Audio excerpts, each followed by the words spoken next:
Assalamualaikum warahmatullahi wabarakatuh. Anak-anakku kelas 8, apa kabar? Semoga kalian dalam keadaan sehat walafiat. Oke, dalam pertemuan kali ini kita akan membahas kerajinan bahan keras. Kerajinan bahan keras adalah limbah yang berwujud keras, padat, dan tidak mudah berubah bentuk, tidak mudah diolah, dan tidak mudah terurai di dalam tanah. Nah, limbah keras ini dibagi menjadi dua, yaitu limbah organik dan limbah anorganik. Apa itu limbah keras organik? Adalah limbah yang berasal dari tumbuhan dan hewan. Bersifat keras, padat, dan membutuhkan waktu yang cukup lama untuk terurai di dalam tanah. Contoh limbah keras organik adalah tempurung kelapa, cangkang kerang, potongan kayu, dan tulang hewan. Nah, tulang hewan ini bisa tulang ikan ataupun tulang kambing, sapi ya. Yang kedua adalah limbah anorganik. Apa itu limbah anorganik? Adalah limbah yang berwujud keras, padat, sulit diurai, dan bahkan tidak bisa diurai. Dan ini sulit sekali membusuk. Limbah ini biasanya keluaran pabrikan. Contohnya apa saja? Yang pertama adalah kaleng. Kaleng bekas minuman yang sering kita temukan. Yang kedua adalah ban karet, baik ban mobil maupun ban sepeda motor. Kemudian botol kaca. Botol kaca ini banyak sekali kita temukan di lingkungan kita. Yang selanjutnya adalah pecahan kaca, dan yang terakhir adalah logam. Maksudnya pecahan keramik. Selanjutnya adalah teknik pengolahan limbah. Teknik pengolahan limbah ini biasanya yang dikenal di masyarakat ada 3 macam, yaitu yang pertama adalah sanitary atau sanitary landfill. Sanitary landfill adalah suatu metode pengolahan sampah yang terkontrol dengan menggunakan sistem sanitasi yang baik. Nah, yang kedua adalah pembakaran atau biasa disebut dengan incineration.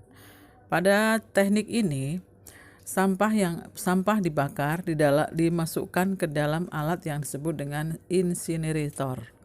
Hasil pembakarannya ini biasanya berupa gas dan residu pembakaran. Nah, yang ketiga adalah yang disebut dengan penghancuran atau pulverization. Nah, pulverization ini dilakukan adalah dengan memasukkan sampah-sampah organik ataupun non-organik yang susah diurai. Biasanya ini tembaga atau bahkan bisa juga dengan besi-besi tua. Ini dimasukkan ke dalam mobil pengumpul sampah yang telah dilengkapi alat pengaduk sampah. Nah, sampah-sampah tersebut langsung dihancurkan menjadi potongan-potongan kecil. Setelah itu untuk apa? Biasanya ini dimanfaatkan untuk menimbun tanah yang biasanya lebih rendah. Ini selain besi-besi ini biasanya juga bisa digunakan untuk keramik yang bahan-bahan yang sulit untuk diurai. Ya, kita lanjut lagi. Selanjutnya adalah prinsip-prinsip kerajinan bahan limbah keras. Prinsip-prinsip ini mengenal 3 R. R yang pertama adalah reduce. Dalam bahasa Indonesianya sering dikenal dengan mengurangi. Dalam hal ini adalah kita harus meminimalisir barang atau material yang dipergunakan. Jadi kalau kita makin banyak menggunakan material, maka sampah yang akan kita hasilkan pun akan semakin banyak. Nah, R yang kedua adalah reuse. Artinya adalah menggunakan kembali.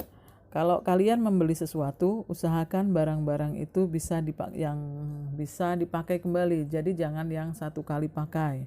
Atau bisa juga diartikan sebagai pemakaian barang-barang yang sudah selesai digunakan. Misalnya kalian memiliki botol kaca. Kalian bisa menggunakannya untuk tempat air minum atau digunakan untuk tempat minyak gitu.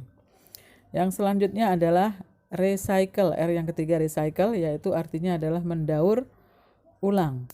Jadi barang-barang yang sudah tidak berguna lagi didaur ulang. Meskipun tidak semua barang bisa didaur ulang. Akan tetapi saat ini itu sudah banyak industri kecil dan industri rumah tangga yang memanfaatkan sampah menjadi barang lain, yaitu contohnya adalah digunakan sebagai bahan untuk kerajinan. Kalian bisa melihat tuh barang-barang dari plastik ataupun dari kaca ataupun dari kain perca yang semuanya adalah barang daur ulang. Atau daur ulang yang sering kita temukan adalah kalau kita menemukan kantong plastik ternyata adalah bahan daur ulang dari plastik yang sebelumnya. Nah, dalam membuat suatu kerajinan, ketika kalian membuat rencana membuat kerajinan, ada hal yang harus kalian perhatikan yang disebut dengan sustainable design. Apa itu sustainable design? Adalah merencanakan membuat suatu produk kerajinan dengan memperhatikan lingkungan sekitar atau budaya sosial yang ada di sekitar kita.